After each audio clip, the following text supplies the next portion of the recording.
আইয়ালাইছি প্রিয় দর্শক, তার কথারই কত শুনেন সাথে কিতা কয়। সমস্যা কি আপনাদের?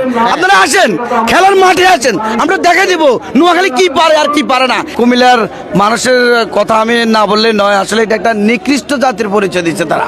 কুমিল্লার মানুষ যতটা নিকৃষ্ট এটা আমি আসলে কখনো ভাবতেই পারি নাই।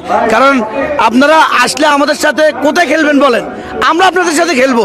খেলার মাঠের কি অভাব আছে? তাহলে আপনারা আমাদেরকে গোপনীয়ভাবে হামলা করতেছেন।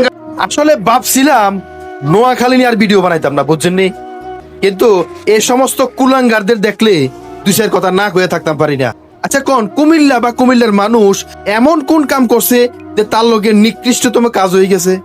কুমিল্লা এমন কোন নিকৃষ্ট মানুষ, নিকৃষ্ট জাতি যে কথাটা কইছে?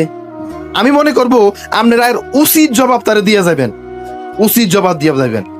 তোরা বিভাগের লেগে আন্দোলন করস, তোরা কি লেগে আন্দোলন করস তোরা কর, সমস্যা নাই। সরকার তোরা বিভাগ দিলে আমরা সমস্যা কি? আমরা কোনো সমস্যা নাই।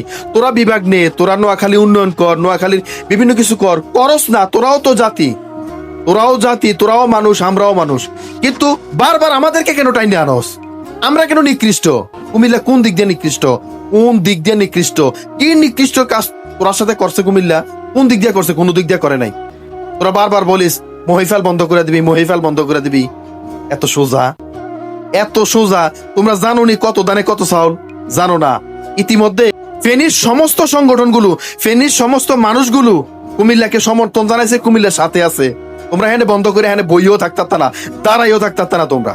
অথচ কুমিল্লাকে নিকৃষ্ট বলো, এটা গায়ে লাগে, এটা গায়ে লাগে। আপনারা এর জোর প্রতিবাদ করুন এবং এই লোককে আসলে উচিত জবাব দেওয়া দরকার।